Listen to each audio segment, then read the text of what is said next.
Welcome to Medical Rounds. Just a reminder before we introduce our speaker that these rounds will be recorded. You will be sent a brief survey at the end of rounds, so please answer the survey and this will let us know that you were present at today's session. And we ask you to please enter your questions in the chat and we will review all the questions at the end of the presentation. So to introduce today's speaker, Dr. Sanders, I would like to ask Dr. Manny Boro. This particular presentation is brought to us courtesy of the Division of Supportive and Palliative Care, and our Chief of the Division of Supportive and Palliative Care, Manny Boro, will introduce the speaker today. Manny? Okay, well, thank you, Nadia. And just to be transparent, as of yesterday, Dr. Antonio Vigano is actually the director of our division. So congratulations, Antonio, who is listening. Now it's my pleasure to introduce Justin Sanders. Justin has a bachelor's degree in art history from Harvard College and received his MD from the University of Vermont. And if I got this story correctly, it's when he did an elective from there that he fell in love with both Montreal and palliative care. He then went on to do a master's degree in medical anthropology at the University College in London, following which he did his residency in family and social medicine at the Montefiore Medical Center in the Bronx. Subsequently, he completed his Harvard Interdisciplinary Palliative Care Fellowship at the other MGH in Boston and the Dana-Farber Cancer Institute. He then served for 7 years in the Faculty of Adult Palliative Care in the Department of Psychosocial Oncology and Palliative Care at Dana-Farber Cancer Institute and as the Assistant Professor of Medicine at Harvard Medical School.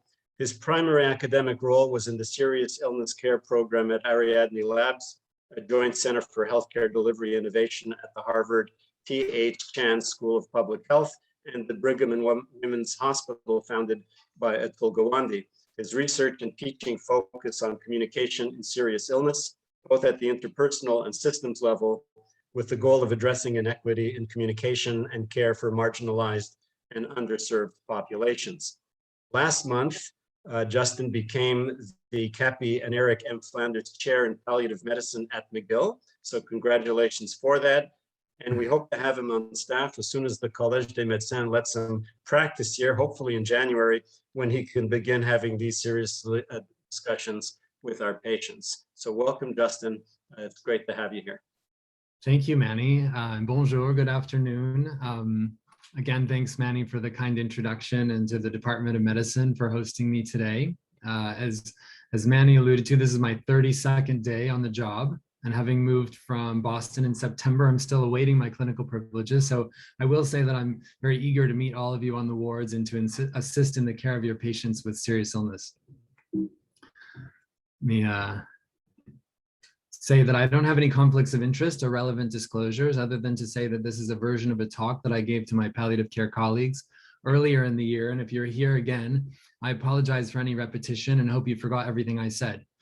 So I want to acknowledge both that McGill and its various sites sit on the land once tended to by numerous tribes of indigenous peoples, land wrested from them through both direct and indirect forms of violence, and also that land acknowledgements themselves are a source of controversy, at risk of becoming a form of virtue signaling in place of direct action to combat policies and practices that continue to marginalize indigenous peoples and voices. I'll say for myself, I find it useful to remember that there were people here before my ancestors, that they set examples for us about how to care for the land that we continue to ignore, and that we must strain to hear and see those who are marginalized by the systems in which we participate, including healthcare. So 20 years ago, in October of 2001, I spent a month in Calcutta, now Kolkata, in India, volunteering in the homes established by Mother Teresa and run by the Missionaries of Charity. Now, India is a country of profound contrasts with grinding poverty and spectacular wealth. And in my experience, it can also be characterized by the most intoxicating blend of sights, sounds, and scents. It's a place where the most basic functions of life often take place right before your eyes. And it's really among the most culturally rich places in the world. That's certainly true of the men's and women's halls of Nirmal Hriday, where volunteers from around the world come to care for the dying and destitute, the poorest of the city's residents who are brought here to die. And it was within these walls that I learned that caring for the dying is a communal affair and it involves a whole host of activities, bathing, feeding, physical therapy, laundry, that have nothing to do with dying and everything to do with filling life's final moments with dignity and well-being. And despite physical weakness and imminent death, the men and women brought great life to that home. I can still hear the smiling voice of a man who sang over and over a song about his greatest love, proving that joy need not be absent from life's end. Now, among the many Hindu festivals, the Durga Puja is among the most spectacular. Colorful effigies and staged dioramas erected around the city celebrate the young goddess Durga, who defeated in a great battle a tyrannical king who'd been granted eternal life. And that symbolism will not be lost on this audience. On the first morning of Calcutta's Durga Puja, in that October 20 years ago, we noticed that one of the residents was missing. And also missing was a young, hirsute and handsome Spanish volunteer who spoke of and carried out our work with unusual passion and who looked like Western images of Jesus. A young Indian in charge of volunteers panicked and several of us ran outside, and we saw this, a tall, broad-shouldered Roman Catholic on his knees, holding in his arms a frail and emaciated Muslim, surrounded by a crowd of staring Hindus. Coming inside, the head of the volunteers scolded him sharply. "He's not even a Hindu." "But I didn't know," said the Spaniard as he brought the man inside. He'd only wanted to share the festival, to bring some beauty into the dying man's last moments. And later that day, the old man died. The questions that arise for me in my clinical practice, those that inform all of my work, are in some ways an iteration of the question that arose witnessing that bizarre scene on a busy street in Calcutta. What would that man have wanted for his final hours? A Spanish Catholic attempted to enrich the life of a dying man in a way that neither the Muslim nor the Hindu observers could understand. And it strikes me now as being similar to misjudgments that we make in caring for the seriously ill at life's end. In a multicultural society, how do we ascertain what care people with serious illness want, and how do we know that they get it? So having opened with a story, I'm going to backtrack a moment to share with you what I hope you'll take away from this brief talk. First, I would like that you consider the importance of goal-concordant care and the ways that it can be measured. Second, I hope that you will be able to describe an approach to building capacity in systems and in clinicians to enable goal-concordant care. And finally, I hope that we can reflect together on the value of the relationship itself in facilitating goal-concordant care. That is, the relationships that we develop with our patients. In trying to meet these objectives, I hope to give you insight into some of my work and thinking in this area. So goal-concordant care reflects the rather simple idea that patients have goals, values, and preferences, and that it is possible for medical care to align with patients' goals, values, and preferences. Many in our field believe that it is among the most important outcomes of medical care for those with serious illness. In 2017, we hosted a symposium of international palliative care experts to understand important outcomes of serious illness communication. Goal-concordant care was the most important outcome. And that was consistent with work by Rebecca Sidori at University of California, San Francisco, in describing important measures of advanced care planning. We could reasonably assert that it's the most important outcome for all medical care. And I do think there's a case to make for why more explicit focus on this construct could help us do a better job in achieving target health outcomes in, say, primary care. However, for those with serious illness, that is, those who are likely to die as a result of their condition, our intention to align medical care with their goals and values reflects both the bioethical principle of autonomy and our respect for human dignity, of which one component is agency. Furthermore, to promote goal-concordant care is to promote patient safety, because our failure to provide goal-concordant care is a medical error, no less urgent than any other treatment failure that results in harm. Blind luck aside, the translation of one's goals or values into medical treatments can only occur by means of communication between a patient or surrogate and a clinician. Colleagues and I have tried to conceptually represent this relationship in this model. In it, we see that some basic functions and processes of communication, such as information gathering, information sharing, responding to emotion, and fostering relationships, can affect patient experience in numerous ways and can enable shared decision-making. If decisions are made in the moment that reflect patients' goals, we can feel confident that patients are receiving goal-concordant care. If this decision-making takes place in advance, then there are really two ways by which this can lead to goal-concordant care. The first is when a patient communicates with those who might make decisions on their behalf when they're unable to do so. And the second is by completing advanced directives. I will note that we have now nearly 3 decades of data to suggest that advanced directives have failed to dramatically change or improve care, and lack data on the degree to which advanced care planning informs patient-surrogate communication. Now, I'm a believer that all models are wrong, but some are useful. And the utility of this model is that it allows us to think about relationships, guide research, and conceptualize measurement of this important phenomena and related factors. So one failure of this model is that it can't account for the complexity and challenges of communication in serious illness. For one, serious illness frequently requires complex decision-making, which entails communication about and evaluation of risks, benefits, and uncertainties related to one or more treatment options. Additionally, serious illness heightens anxiety for patients and families, which creates cognitive pressures that undermine critical thinking abilities. And this challenges clinicians to communicate in ways that both respond to anxiety and other emotions, and also convey understandable and actionable treatment options. That clinicians' anxiety is also heightened by serious illness only amplifies this difficulty. And finally, treatment decisions in serious illness involve the risk of hastened mortality or prolonged dying, so the stakes of communication are particularly high. Adding to that complexity is a range of outcomes, at least at the end of life, that can represent goal-concordant care. So after all, it can look like this, comfort-focused care at home, or it can look like this, death in an intensive care unit, fighting for every breath. So how can we measure goal-concordant care? Well, there are a few ways for us to think about this, again, conceptually.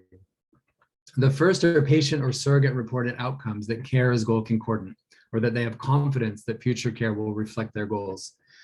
They present an opportunity to assess goal concordant care prior to death.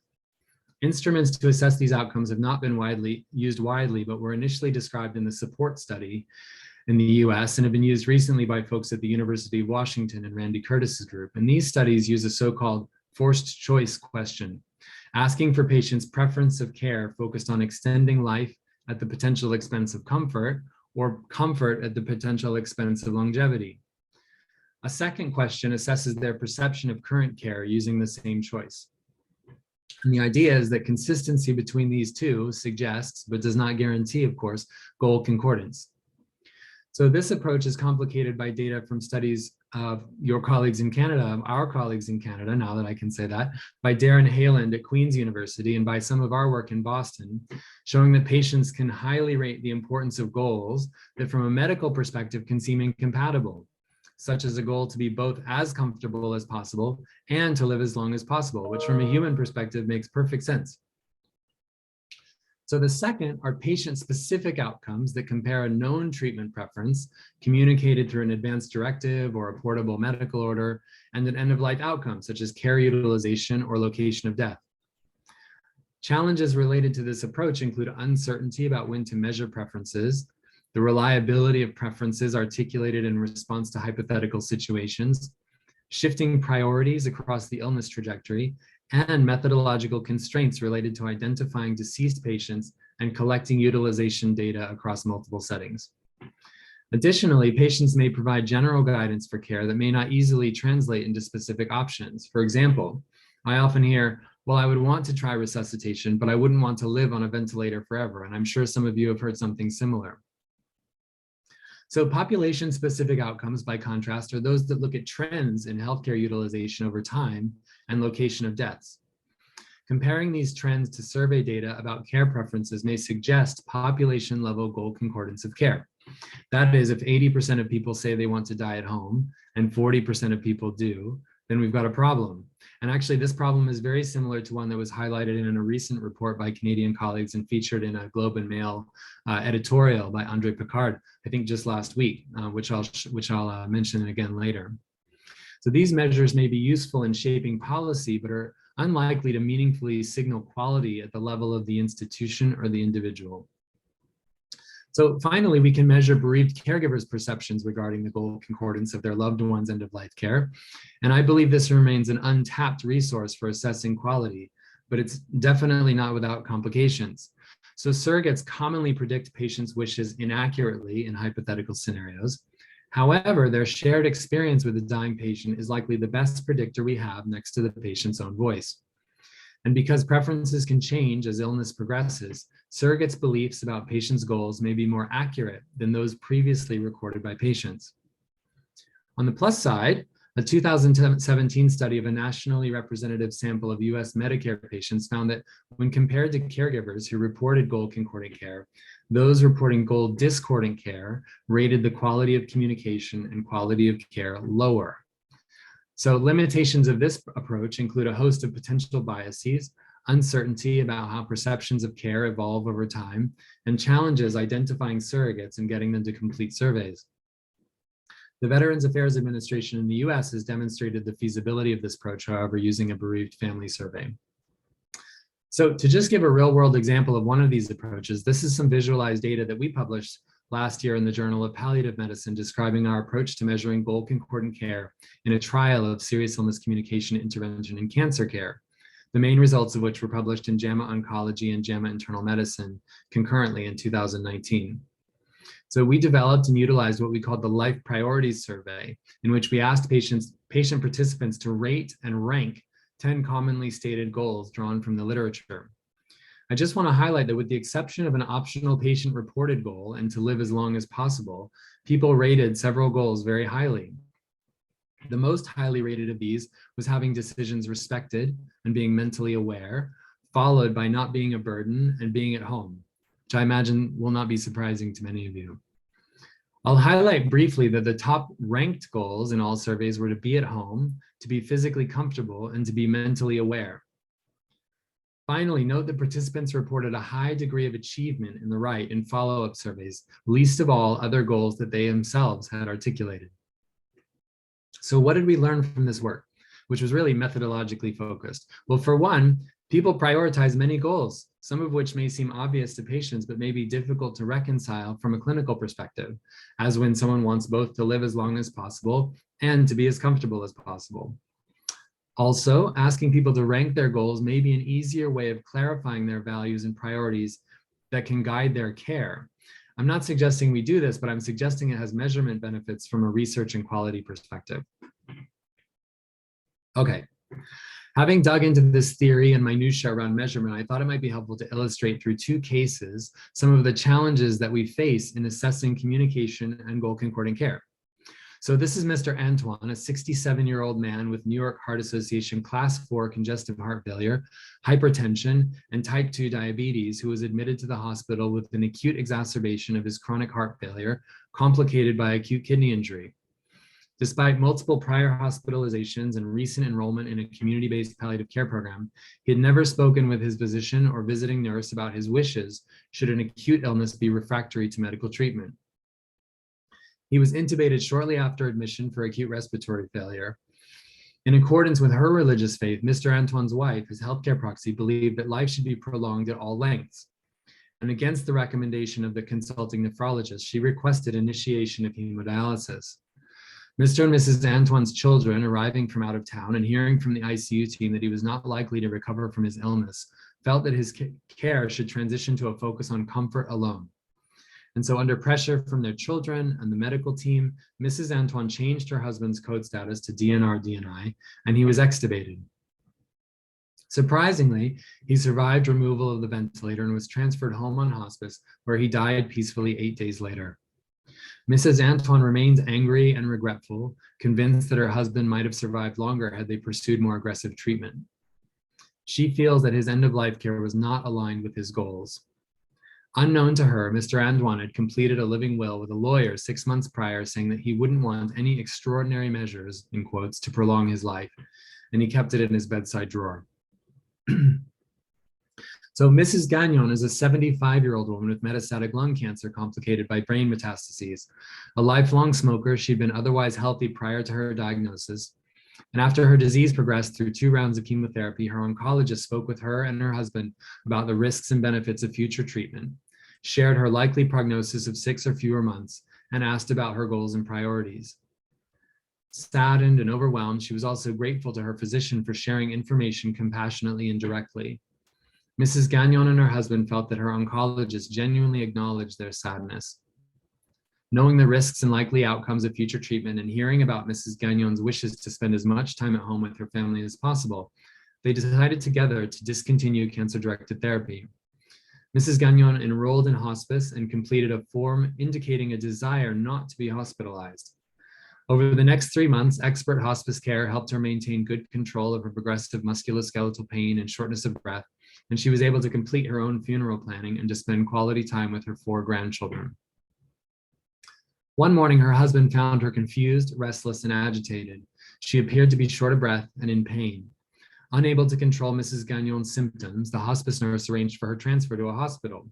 The hospital staff, with assistance from the palliative care team, better controlled her symptoms with aggressive comfort care, and she died within 24 hours with her family at her bedside. They remain grateful for the hospital care that she received and believed it was aligned with her goals. So these cases, which I suspect echo stories of your own, demonstrate the likely correlation between communication, goal-concordant care, and bereavement outcomes. Mr. Antoine's story, characterized by absent communication, unrecognized advanced care planning, and perhaps coercive decision-making, resulted in positive utilization outcomes, including hospice enrollment and death at home, but negative bereavement outcomes. By contrast, Mrs. Gagnon's story, characterized by good communication, shared decision-making, and advanced care planning, resulted in negative utilization outcomes, including a late transition of care and hospital death, but positive bereavement outcomes. So I think these stories highlight some of the complexity in achieving and measuring goal-concordant care. Okay, so I've tried to convince you of the importance of goal-concordant care and highlight some of the complexity in measuring it. So let's continue. The best way to measure goal-concordant care may not be evident, but it's clear that we cannot deliver such care without ascertaining from patients and families their goals and values. Also, any failed attempts to measure it perfectly will, I think, be outweighed by the benefit of asking what matters most to patients and trusting that clinicians will listen and drive care accordingly. So how do we ensure that high quality serious illness communication is happening? So over the last 7 years, our work in the Serious Illness Care Program at Ariadne Labs has attempted to build clinician and system capacity to deliver high quality communication. This work builds on 3 fundamental insights. First, that communication about patients' goals and values is a critical element of high quality serious illness care. Second, that consistent delivery of high quality serious illness communication and care requires culture change. And third, that culture change cannot be accomplished with communication skills training alone. So the systems approach that we developed includes steps to ensure that all patients with serious illness have access to serious illness conversations and that these conversations become actionable for patients and clinicians. This starts with patient selection, that is identifying those patients in the system who are at high risk of dying and therefore at high risk of receiving care that may not align with what matters most to them. Next, we hope to prepare patients by giving them tools to think about what matters most to them. Then we need to remind clinicians so that they have conversations with the right patients at the right time. And once they have these conversations, we need them to document them in a place that can be easily located, such that it can inform care for other clinicians in the system. So in a time when we are more aware than ever of the disparities in care for those from underserved and marginalized communities and the deeply held and implicit biases that reinforce them, I believe that a systems approach to this work is one way to improve equity in the care of those with serious illness. So at the heart of this effort is the conversation itself, which we've shown can be facilitated using a serious illness conversation guide. This guide helps those without specialist palliative care training to start these conversations in ways that emphasize psychological safety, share prognosis in ways that align with patient information preferences, elicit from patients information about what matters most within a context of prognostic awareness, and provide recommendations for care moving forward. The Serious Illness Conversation Guide provides a roadmap for these discussions, and to accompany that, we designed a roadmap to help systems achieve culture change by preparing their system, training and coaching their clinicians, and spreading and sustaining their work using a quality improvement framework. All of this with the goal of achieving more, earlier, and better conversations in serious illness. We've had the opportunity to work directly with systems in over 16 states and several countries, including the UK, Sweden, Denmark, and Spain. Our approach has been adapted for a nationwide rollout in New Zealand. The Serious Illness Conversation Guide has been adapted and is in use in South Korea, Hong Kong, Singapore, South Africa, Brazil, and Chile, among others. And in Canada, I've had the pleasure of working directly and indirectly with groups in British Columbia, Ontario, and Quebec. Recently, we presented at the Canadian Hospice and Palliative Care Association Learning Institute an approach to adaptation that was utilized to adapt the guide for First Nations communities. Choosing Wisely Canada will soon release a statement that explicitly reinforces the value of goal-concordant care. Don't offer treatments without establishing your patient's prognosis, preferences, and goals of care. And to help support this statement, they're releasing an adaptive version of the Serious Illness Conversation Guide. So there's growing evidence that a system-level approach like the one I've described can improve the delivery of more, earlier, and better conversations, and that these are associated with improved outcomes for patients, clinicians, and systems. In our own randomized trial in cancer care, we found that these conversations happen more frequently. Almost all of the patients randomized to the intervention arm had a documented conversation in the electronic health record. The conversations occurred earlier in the course of illness, an average of 5 months prior to death among those that died. And the conversations were far more likely to result in documentation of prognostic disclosure and patients' goals and values. As for patient outcomes, we found a 50% reduction in rates of moderate to severe anxiety and depression in intervention patients. Just to say, if we had a medicine that did that, it would be a blockbuster. And research by our colleagues at the University of Pennsylvania have reinforced our findings, suggesting that patients report better experiences and relationships with clinicians. Among clinicians, we found improved self-assessment and patient-centered communication skills and increased satisfaction in their role. And in fact, we frequently hear from clinicians who are trained in the use of the Serious Illness Conversation Guide that the conversations that they're having with their patients subsequently really connect them to why they went into medicine in the first place. As for system-level outcomes, a study of the program in high-risk primary care patients found decreased hospital deaths, increase in hospice use, and lower primary care costs in the last 6 months of life.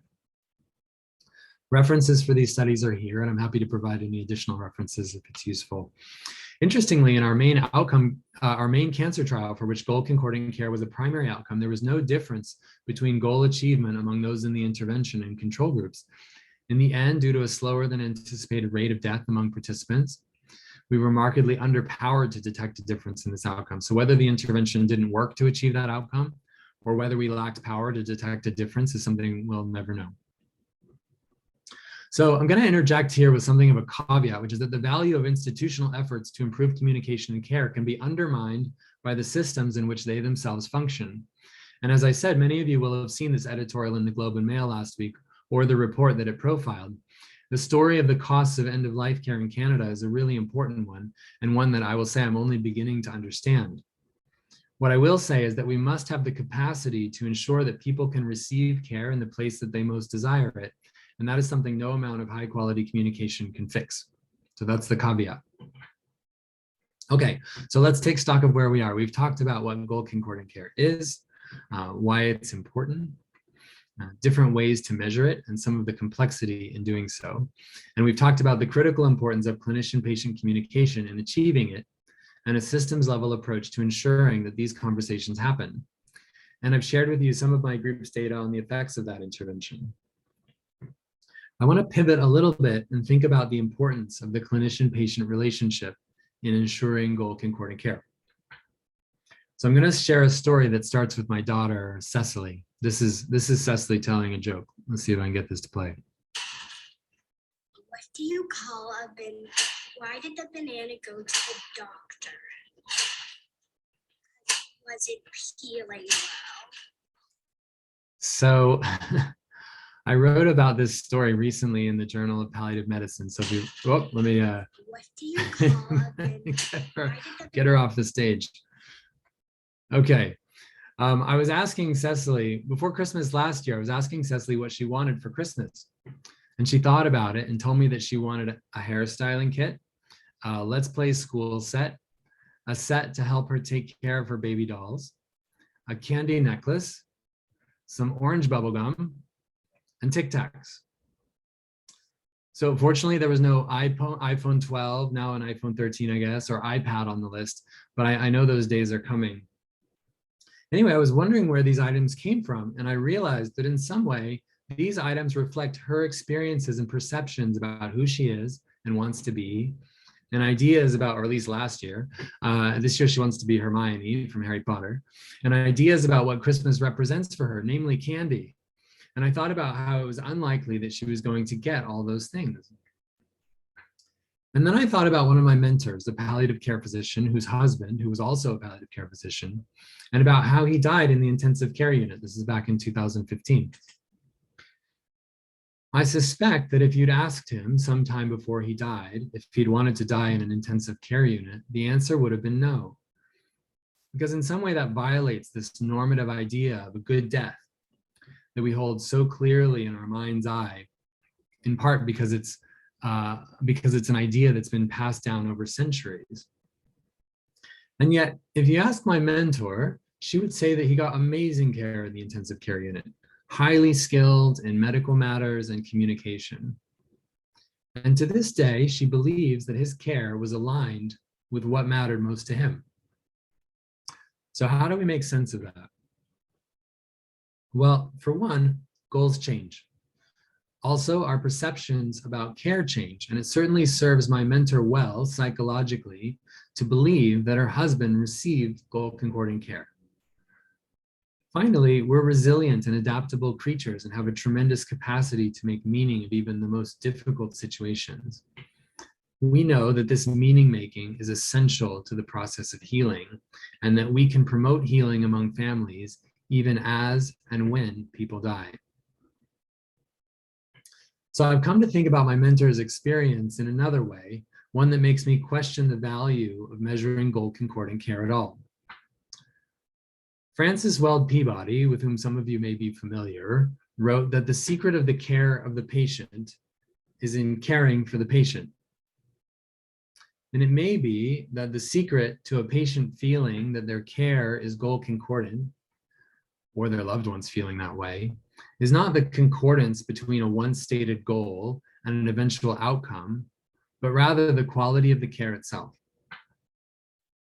My mentor has said that the care team knew her husband, made every effort to realize what they knew to be important to him, and supported his comfort and dignity, irrespective of what could happen. So part of caring is endeavoring to clarify and understand the goals and values and fears and worries of our patients and working as hard as possible to actualize them. But another part is what psychologists call holding. That is containing and interpreting these goals in light of what is feared and what is possible in times of uncertainty. And this type of caring must be at the very center of our clinical relationships. Somewhat similar to the items on Cecily's Christmas list, our goals reflect our experiences, our perceptions of who we are and want to be, our ideas about what life represents, and our hopes for what is possible. We know that all we hope for will not come to pass, and that achieving any one goal or another probably pales in comparison to the feeling of being loved and cared for by those around us, including clinicians. And that we ask our children what it is they are hoping for is a way of showing that we love and care for them.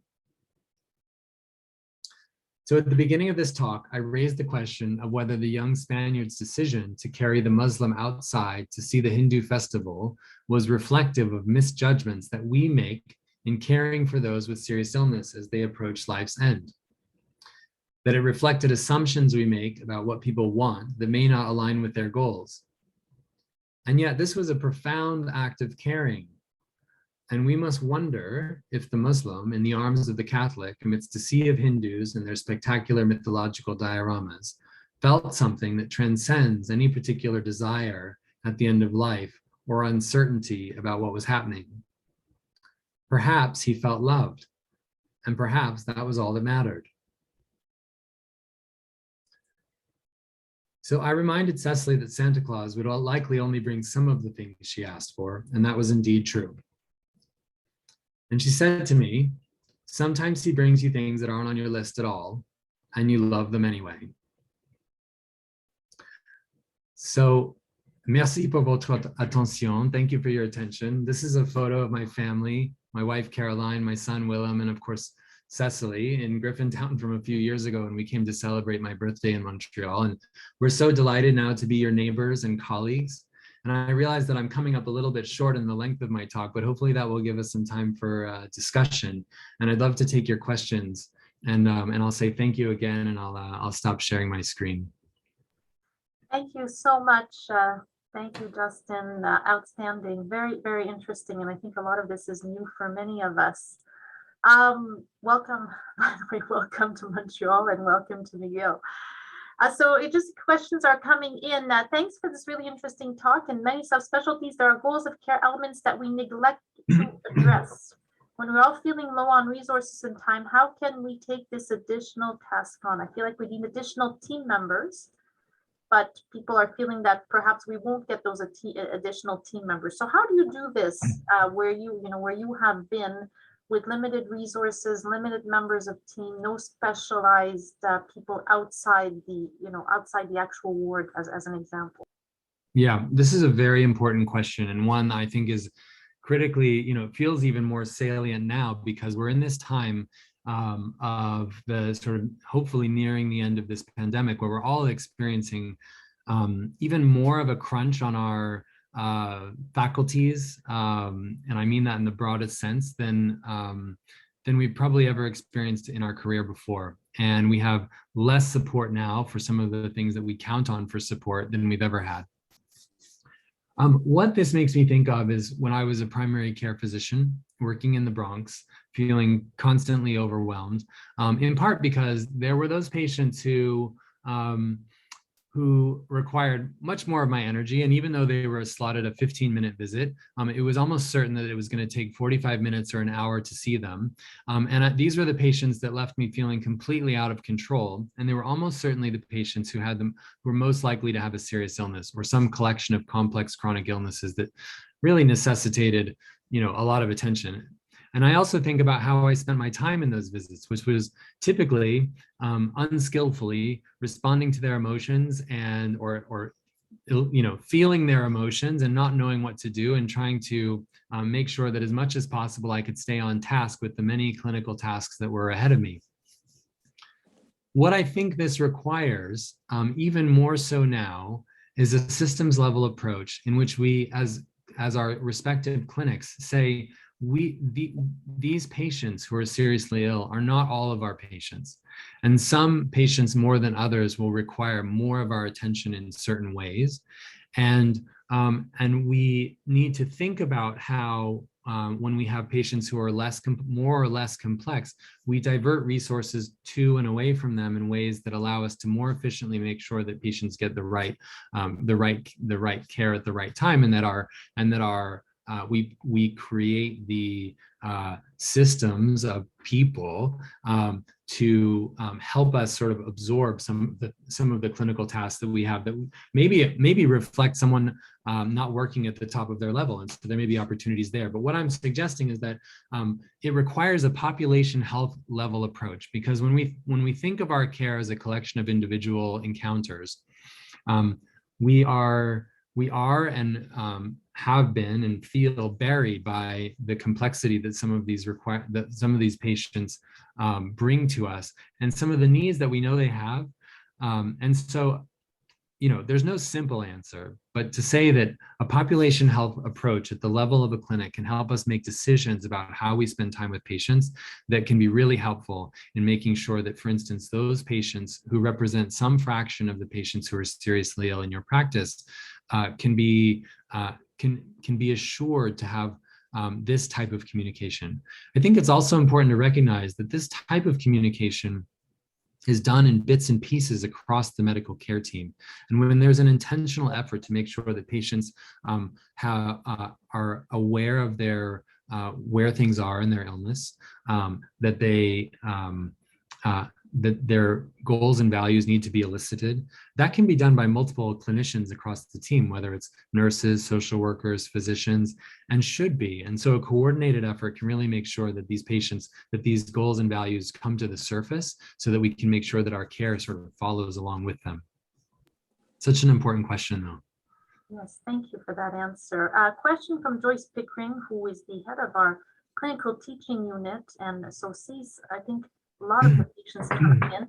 Although 85% of Canadians may want to die at home, her experience is that the families often can't manage a death at home. So can you comment on the family's perspective on dying at home? Yeah. Well, this is such an important question as well, and I think creates a lot of moral distress both for caregivers who want to make sure that their patients get what they want, and our clinicians who are distressed by the fact that we can't get patients where they want. And again, this was highlighted in this report from James Downer and colleagues up in Ottawa and featured in this editorial by Andrew Picard. And I will say that the complexity of this is something that I'm just beginning to learn about from some of my colleagues across the palliative care McGill community. I will say that, again, I think the solution, well, let's say two things. One is that the ultimate solution to this problem is about how we as a society value people at this time of their life and can put in place the resources that support them to be at home. In the US, one way that they've done this is that they've made a hospice benefit that reflects an ability to enroll when a prognosis is considered to be 6 months or less. And most of the hospice that's delivered is actually at home. And so there are hospices that hospices typically deliver care in the home, and only a fraction of the patients that they see are cared for in an inpatient setting. So I think there's some structural work that can be done to make that possible. The second point is that shit happens, and to say it gently. And it is certainly true that the patients that we care for end up in situations that they never would have imagined and never would have desired, including dying in the hospital. And this, I think, emphasizes just again the importance of patients and families feeling cared for, because in the end, the dying process is one of people trying to make sense of what's happening to them and their place in the world, and more important than anything else, their relationships. And these are the things that they grieve in advance, and the things that are grieved after they're gone are the relationships they have. And so our attention to these relationships in the settings where we can care for patients while we advocate for and wait for changes that allow them to be in these places is so critically important, precisely because of this disconnect. Adding to that, what about the patients or families who want to prolong life at all costs? Their conversations are often carried out sort of with the patients themselves. The children are often not the ones in those conversations, and at the last minute, the children come in and they're consulted a little bit later. What do you do with these families who are a little bit less realistic about expectations? Yeah, this is always a real source of distress for clinicians, because we feel like we are providing futile care, one, and two, in the grand scheme, it bothers policymakers because they feel like we're wasting resources. This happens, this reminds me of that, it's one of those events that's sort of catastrophic in our minds and has outweighed has sort of outweighed importance relative to the frequency with which it happens. And yet it happens. And I think that what we have to recognize is that we often mislabel this, right? So patients are dying, families come in, and we say that the families are in denial about what's happening. There's actually very few people who in advance would say that there are principles in their life, either guided by religious practice or other things, that suggest that they need to prolong life at all costs. And in fact, often when you bring a pastor in, when a patient says, my religion says this, the pastor will say, well, actually, that's not quite true. And then that can become, in some cases, a way to sort of break through that. But more often than not, I think this reflects incredible distress and emotion about the loss of the loved one. And I think that what I've experienced, and perhaps this is true for others on this call, is that the ability to acknowledge the pain of that loss is a very important starting place to break through these experiences. I will say that as an aside, that my 4-year-old just started at the McGill daycare yesterday, and he'd been spending the last month with my wife. every day. And he came down last night for the third time and said, I just need to say something to mommy. I just need to talk to mommy. And I sat him down on my lap and I said, it's really hard. Isn't it hard that you started school after spending a month with mommy every day, every minute of every day, and now you had a whole day without her, and it's really hard. And he said, yes. And he put his head into me and he let me take him to bed and put him down. And I think that is not an analogous experience to the ones that we have to have with patients, which is to say, I can't imagine how intolerable it is for you to lose your mother or your father. And I wish things were different. And that by itself can sometimes be the thing that breaks through what can feel like an impossible situation. Thank you. There's some questions about, our population is multicultural and does this model fit all? And a delicate question about what about kids who are dying or young adults who are dying? So maybe just if you could talk to us a little bit about different populations. Sure. There's been a lot of work in the last 30 years in medicine, or before even, to sort of promote cultural competency, which suggests that in some ways we can know something about, just enough about every given culture for whom we care to somehow better care for people. And yet in a multicultural society, one of the challenges is that people come with variable expressions of culture. Now, it's true that certainly at the end of life, when there are threats of mortality, there are psychological theories that, like terror management theory, that suggest that in these settings, when death anxiety is very salient, we adhere most closely to our most strongly held cultural beliefs. And that's I think, some of what we experience at the end of life.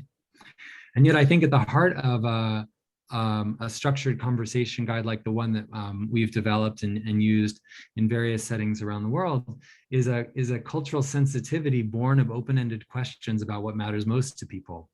Because we might make assumptions about what matters to someone based on the color of their skin or the way they dress, but really the most culturally competent way to approach caring for patients in this setting is to ask them what's important to them. And so I think that, there's something,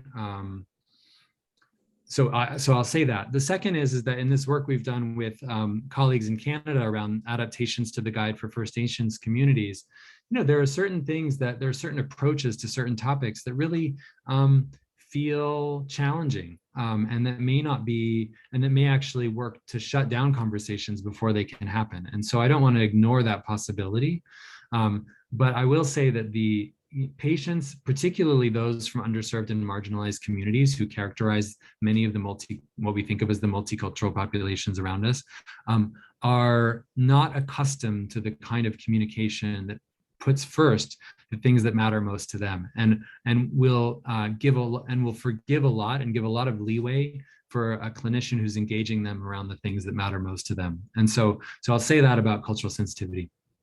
There's been some work done by colleagues at Boston Children's Hospital around adapting a guide like the Serious Illness Conversation Guide to pediatric populations. Pediatric palliative care is a very different practice in hospitals generally, and in and out of hospitals, and is one that involves a lot of relationship building over a long time in order to be present for families and help them when a crisis arises. So I think that's something that's unique to pediatric populations, but it's incredibly important. Thank you. Questions about medical aid in dying, especially at home. Where does this all fit into the approach? Well, that's the zillion-dollar question. That's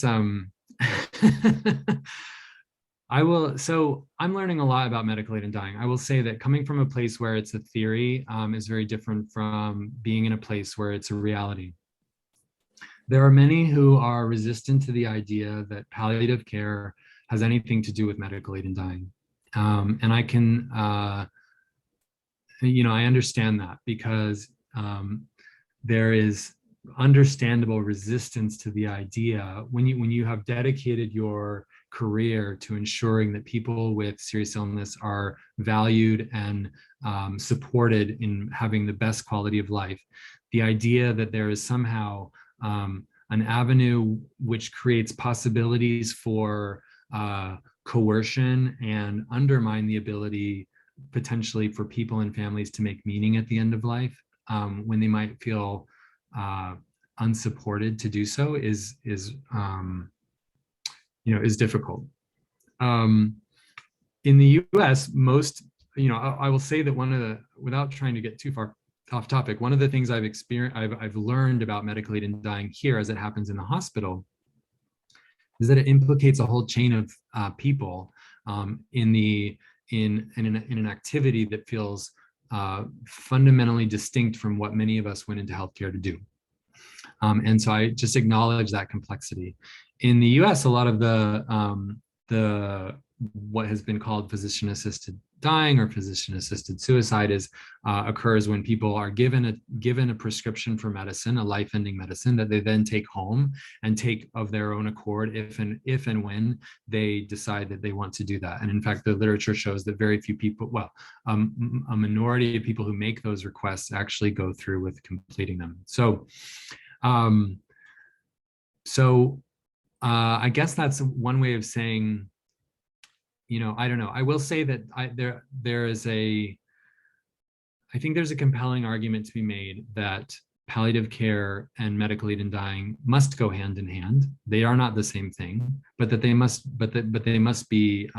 all patients with serious illness should have access to palliative care, and should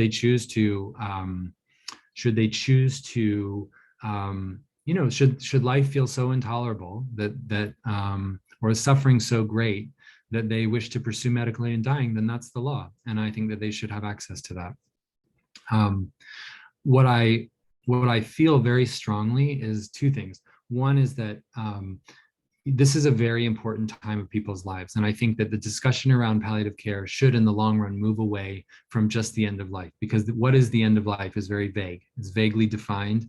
It's variably defined, and who knows when the end of life is. But if we focus on palliative care as an end of life treatment option, then we're going to leave out a lot of people who need it. The other thing I'll say is that it's clear from data in cancer, and I think this data is emerging in other places, that if patients with serious illness do not have access to palliative care, they're not getting the best care. And it's not unreasonable to think that a multidisciplinary approach to care that involves a primary specialty who can help and has the expertise to control and maximize organ function, let's say in the case of end-stage organ disease, or cancer in the case of cancer, should be accompanied by palliative care. And that, I hope that this is clear to this, this community, that the data is very clear. Patients with serious illness do better when they get palliative care, along with their relationships that they have with their clinicians. I'll stop there. So just a couple of more questions and we'll let you go. Comment from geriatric comment and question, which is that patients sent in geriatrics, in the global evaluation of the patient, they always ask what matters most to them. Is that something that you would recommend in each sort of subspecialty, sort of to be a little bit more broad about asking that question? Well, I love this question, and I think geriatrics has done a great job of centralizing these 4 M's, of which one is what matters most. I think there might be 5 M's actually now, but anyway, I think back to when I was a primary care doctor and was trying to control things like hypertension and diabetes, which were these sort of silent experiences in people's lives, and I had to do a lot of work to try to get them to understand what I was trying to do and prescribing them pills to control this number that was very abstract and actually didn't make them feel bad at all in any way. Although I knew that the consequences of not controlling some of these things could be catastrophic. So what I thought about many years later, having finished my palliative care fellowship, was how much more successful I might have been in managing my patient's chronic illness if I had started with the potential consequences and what was important to them. So for instance, if I know that if I can connect with the idea that my patients wanted first and foremost to be there for their families and their grandchildren, let's say, and that treating, that leaving untreated this problem put them at risk of not being able to do those things, I think I would have been better at motivating patients to take care of the things that mattered, so that they would have been more adherent to their treatments, that we would have understood each other better, and that they would have believed that I had their best interest at heart when I wanted to give them a medicine to control blood pressure. And they just thought I was just doing, whatever a physician did. And so I will say that I think it's important, not just because it's the right thing to do and sort of the moral and ethical imperative, but because I think it'll actually make us much more successful in our jobs in whatever field we practice. Fantastic. I think just the last question, I'm curious, actually, we are a large multi-organ transplant center. And, these patients have serious illness. I mean, there's very few patients who are as seriously ill as somebody waiting for instance, a heart transplant or liver transplant. And in the discussions with them, they're either, dying, or they will be resuscitated with a new organ and they may go from being the sickest people that we have in our healthcare network to actually becoming very, very healthy or dying. There's two extremes. So I don't know if there's any literature on this. So how do you reconcile that? How do you have those discussions? Yeah, well, I think that thank you for that question. I think this gets to the idea that communication about prognosis is to some degree communication about uncertainty. And there's a lot of focus implicit focus in our discussions around prognosis about the importance of precision, when in fact, I think it's actually much more important to think about the importance of preparation. And so one of the ways that we've counseled the people, and this is built into our conversation guide and something we've written about in an editorial in JAMA a couple of years ago, was about how we communicate prognosis in ways that reflect actual uncertainty. So being able to say something like, I hope that this transplant works. We're all hoping that this transplant works. And yet I worry that something could come up suddenly that makes it either not possible or actually or actually ends your life. And in thinking about that possibility, what would be most important for you in thinking about your care, and preparing for that possibility. And I think that approach in which we acknowledge the extreme uncertainty in some circumstances, certainly more than others, is authentic. Our patients get it. They can get on board with the idea that we don't have all the information and that there's high risk of certain things happening. But also they want us to hope with them that it's going to get better and that they can have one of these outcomes. And we want that too. And I think expressing that hope while also sharing our sense of the risk is a really powerful activity that supports authentic healing relationships with our patients. Thank you very much. We're coming on the hour. Thank you so much for your time. Welcome. We're very happy to have you here and look forward to seeing you in clinical practice on our wards and taking care of our patients and helping us out. There's comments about potentially doing quality improvement projects in some of the divisions. So I think people will be coming to you with some ideas.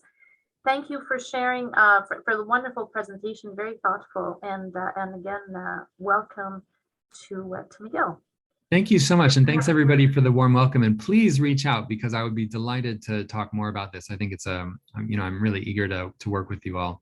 So thank you very much. Thanks for the opportunity. Fantastic. Thank you for that wonderful lecture. Thank you, everyone. Have a terrific afternoon. Bye-bye. Bye, everyone. Bye.